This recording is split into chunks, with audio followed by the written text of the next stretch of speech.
How can you fix the low volume on the iPhone? Let's get started. If you're new here, most definitely subscribe so you never miss anything important. So low volume on the iPhone might be caused by various different things. So you'll be able to just check out your settings app of the iPhone and go to the sounds and haptics where some of the limitations might be in place. For example, the most important thing is when you go toward the bottom and there is a built-in speaker title and the menu is named volume limit.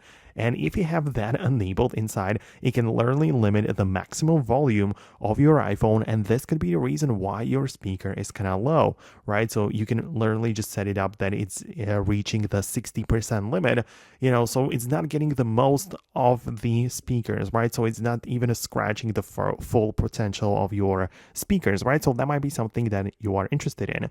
Then also check out the reduce loud sounds. When that's enabled, then of course the volume will be lower for some specific things. So perhaps you're not interested in that either. But at the end of the day, the volume can be controlled in the control center, obviously through the slider there.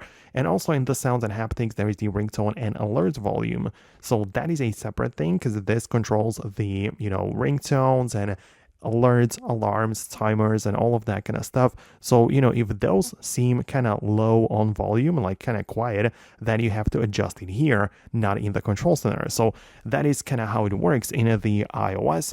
Now, let me know if you managed to fix the issue for you. If there is anything else that, you need help with, let me know about that below in the comments. Perhaps your literal speakers are like, clogged up or something that they don't work for that reason. Plenty of different things could be going on, so let me know what's the reason for you. Hit the thumbs up and subscribe for more, and I'll see you in the next tutorials as well.